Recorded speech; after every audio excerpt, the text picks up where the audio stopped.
এটা সিরাজউদ্দৌলা নবাবের একটা বাড়ি, সেটা আপনাদের দেখাচ্ছে 12 দুয়ারি বলে।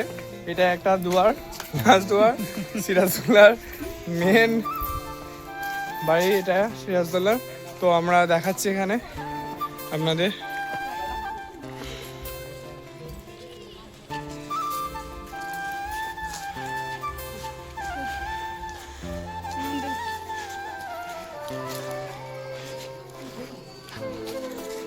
সেটা চলো ভিতরে আমরা ঢুকছি।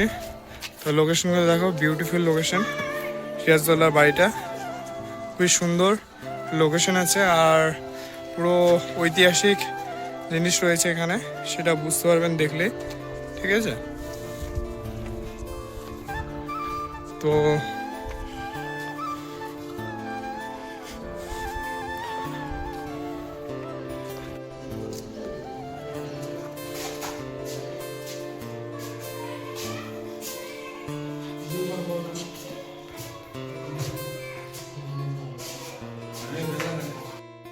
এই সেই সিরাজউদ্দৌলার যে জায়গা, যে এখান থেকে মীর জাফর এসে তুলে নিয়ে গেছিল সিরাজউদ্দৌলাকে, এই সেই স্থানটা রাজমহলে অবস্থিত।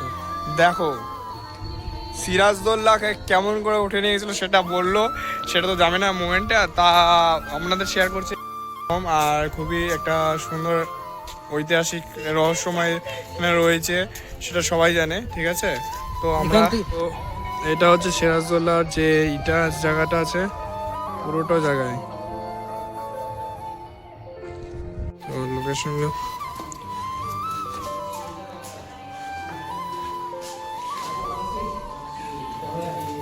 কখন খোলা থাকে? এটা কখন খোলা থাকে? 9টার সময় খুলছে। কি কি আছে এগুলো বলো, হিস্ট্রিটা বলো তো, হিস্ট্রিটা বলো, কি কি কোন রাজা আছে? হ্যাঁ, मानसिंह का। यहाँ ये आपको सारा बता दूँ। वो जो बोर्ड अच्छे ना उसमें सब लिखा हुआ है, जाइए देखिए। তো বলো না, তুমি বলো না। থেকে আবার যাব ওইখানটায়, ওখানে একটা হোম আছে, তো আমরা ওখানে যাব আবার। আপনাদের আর কয়েকটা জিনিস দেখাচ্ছি, ঐতিহাসিক জিনিস দেখাচ্ছি, ঐতিহাসিক জিনিসগুলো তোমাদের ফিলিং করছি। আর দাদা ঐতিহাসিক কয়েকটা জিনিস দেখাচ্ছে, সেটা দেখো। এগুলাতে পেশাব পায়খানা করতো, পেশাব করতো, স্নান করতো, ঠিক আছে? এই যে এইটা দেখে নেন, এটা হলো পায়খানা সিরাজউদ্দৌলার। এই যে এটা হলো সিরাজউদ্দৌলার পায়খানা, এখানটায় পায়খানা করতো সিরাজউদ্দৌলা, ঠিক আছে? আর সিরাজউদ্দৌলার সুইমিং পুল বলতে ওইটা তো দেখলেনই আপনারা। আর আপনারা সিরাজউদ্দৌলার স্নানের ঘরটা দেখেন, এটা হচ্ছে সিরাজউদ্দৌলার স্নানের ঘর। এখানটা ছোট্ট কূপ, এখানটায় স্নান করতো সিরাজউদ্দৌলা, ঠিক আছে? বন্ধুরা দেখতে পাচ্ছেন, এখানটায় স্নান করতো, ওখানে পায়খানা করতো, ওখানে পেশাব। ওটা কি বলে স্নান করে যে দেখালাম। এটা হচ্ছে 12 দুয়ারির ভাগ একটা, বুঝতে পারলে? তো আমরা আর একটা মহল